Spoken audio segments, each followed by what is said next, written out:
Anda menyaksikan Kompas Bisnis Saudara bersama saya Putri Oktaviani.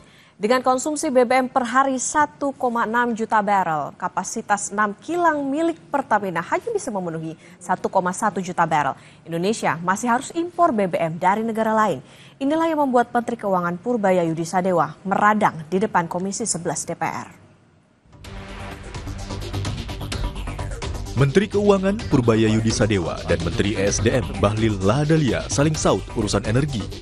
Di depan Komisi 11 DPR, Menkyu Purbaya kesal lantaran sejak tahun 1998 Pertamina tidak menambah kilang baru. Sampai saat ini, Pertamina lewat anak usahanya yaitu Kilang Pertamina Internasional mengoperasikan 6 kilang. Rinciannya, refinery unit di Dumai, Riau, Pelaju, Sumatera Utara, Cilacap, Jawa Tengah, Balikpapan, Kalimantan Timur, Balongan, Jawa Barat, Kasim Sorong, Papua Barat. Total kapasitas kilang ini mencapai 1.100 MBOPD, yang berarti ribuan barel minyak per hari. Kami sederhanakan jadi 1,1 juta barel minyak per hari. Kita pernah bangun kilang baru nggak pernah. Sejak itu sampai sekarang nggak pernah bangun kilang baru. Jadi nanti bapak-bapak kalau ibu-ibu ketemu Danantara lagi, minta Pertamina bangun kilang baru. Saya pernah, waktu saya di Maritim, saya pernah tekan mereka tahun 2018 untuk bangun kilang. Mereka janji mereka akan bangun 7 kilang baru dalam waktu 5 tahun. Sampai sekarang kan nggak ada satu. Jadi kilang itu bukan kita nggak bisa bikin atau kita nggak bisa bikin proyeknya. Cuman Pertaminanya males-malesan aja. Saya pernah kasih ke mereka biar aja karena mereka jelek-jelekin saya kemarin kan. Saya pernah kasih tawaran ke mereka kalau nggak bisa bikin ya udah, ini ada investor dari Cina mau bangun kilang, Anda perlu beli 30 tahun, setelah 30 tahun Anda dapat kilangnya gratis. Pertamina bilang kami keberatan dengan usul tersebut karena kami sudah over capacity. Waktu saya kaget, over capacity apa? Kami sudah rencana bangun 7 kilang baru, satu pun nggak jadi kan? Mereka bilang, iya tapi ke depan akan jadi, sampai sekarang nggak jadi. Yang ada malah beberapa dibakar kan. Dengan kapasitas 6 kilang terpasang, berapa konsumsi PBM per hari di Indonesia? Kompas Bisnis pakai data Shake Data, BP PLC. Dalam 5 tahun terakhir, angkanya cenderung naik. 2019, 1,58 juta barel per hari dan turun sepanjang pandemi. Kemudian, angkanya kembali naik di tahun 2023 menjadi 1,6 juta barel per hari. Kritik Menkyu Purbaya direspons Menteri ESDM, Bahlil Lahadalia. Kata Bahlil, ESDM fokus pada proses. Saya tidak mau mengomentari pernyataan orang lain. Silakan ditanyakan kepada yang mengomentari. Tugas saya adalah bagaimana memastikan agar mengawasi teman-teman kolaborasi dengan Pertamina untuk yang kilang-kilang lagi berjalan bisa cepat selesai. Soal kilang terbakar aja kalau gitu nggak apa-apa. Ya, kilang terbakar tanyakan dulu kepada Pertamina karena tim saya belum pulang dari lokasi. Antara kebutuhan dan kapasitas yang tidak cocok membuat Indonesia harus mengimpor BBM tiap hari. Setidaknya 500.000 barel untuk menutup kekurangan. Tetapi membangun kilang juga tidak murah. Ada banyak aspek yang memengaruhi, seperti target kapasitas, lokasi, desain dan teknologi, investor, studi kelayakan, sampai kepastian hukum dan perpajakan yang ada di bawah Kementerian Keuangan. Imron Fadilah, Diah Mega Anjaya, Tim Liputan, Kompas TV.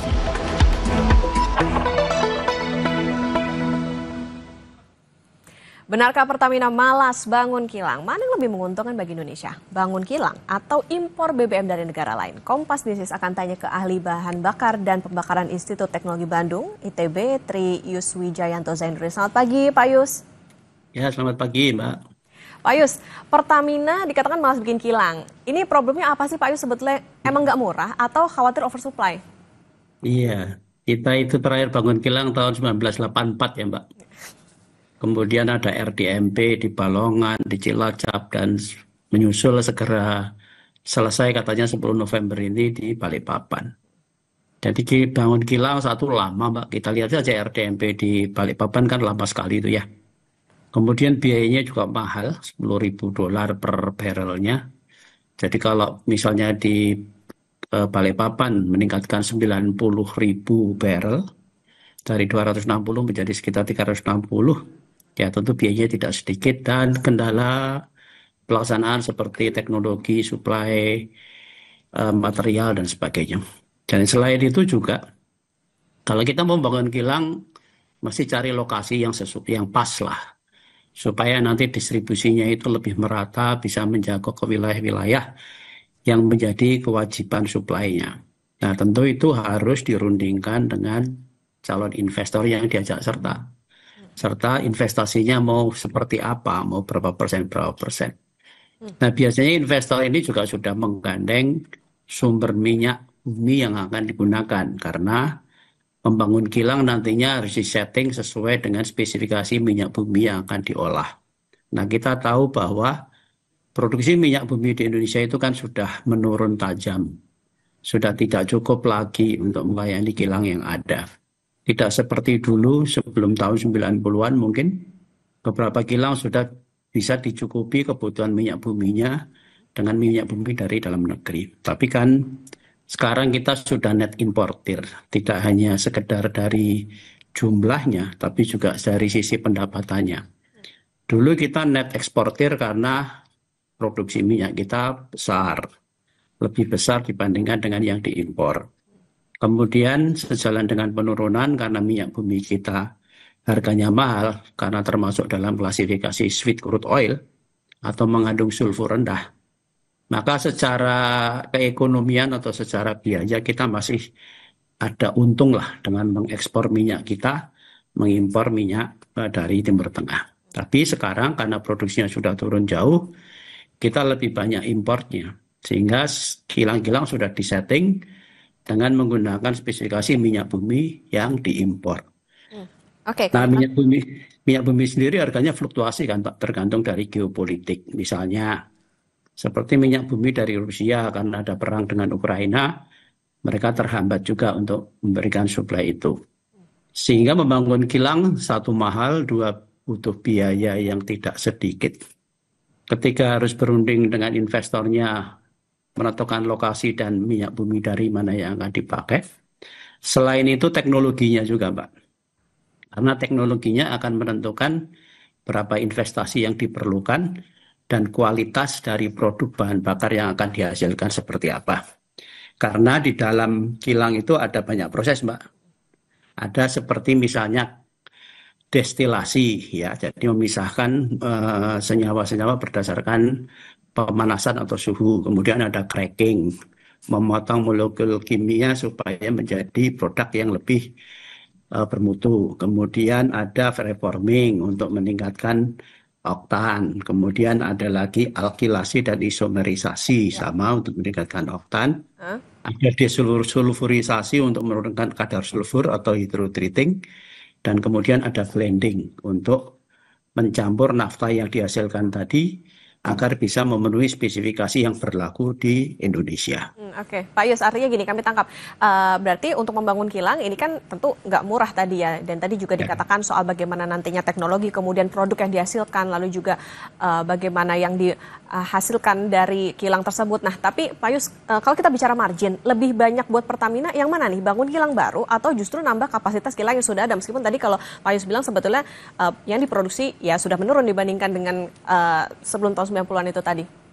Ya, jadi kalau kita membangun kilang lagi, artinya memproduksi bahan bakar itu di dalam negeri, maka harga-harga bahan bakar akan berhubungan secara langsung, secara linier dengan harga minyak bumi.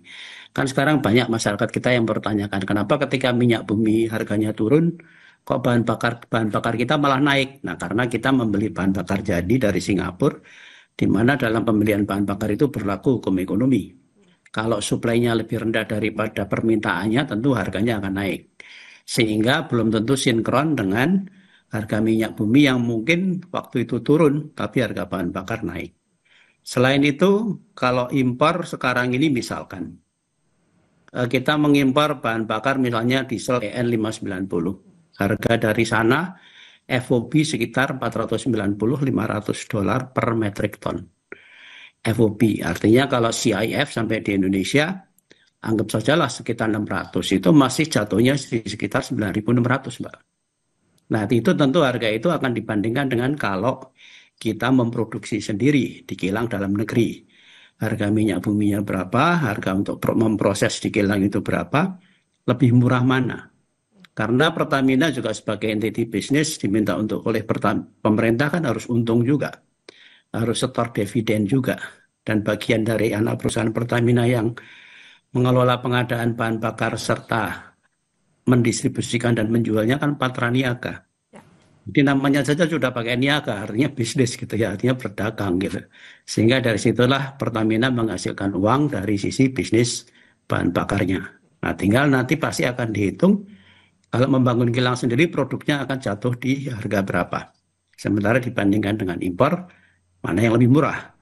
Tapi tentu dari sisi ketahanan energi, mengimpor bahan bakar itu bukanlah sebuah solusi. Karena kita rawan di embargo. Jadi suatu saat misalnya kita tidak setuju dengan kebijakan politik dari negara lain. Kalau kita di embargo, kita tidak mendapatkan suplai bahan bakar karena produksi dari kilang dalam negeri juga tidak bisa mencukupi kebutuhan nasional, tentu kita akan kekurangan bahan bakar. Dan itu sangat membahayakan perekonomian dan kemampuan masyarakat kita. Gitu, Mbak. Oke, menarik tadi soal bagaimana impor ini sebetulnya bukan solusi, karena tadi ya Pak ya akan bergantung juga bagaimana situasi geopolitik. Pak Yus, nanti kita lanjutkan kembali dan saudara tetap bersama kami di Kompas Bisnis.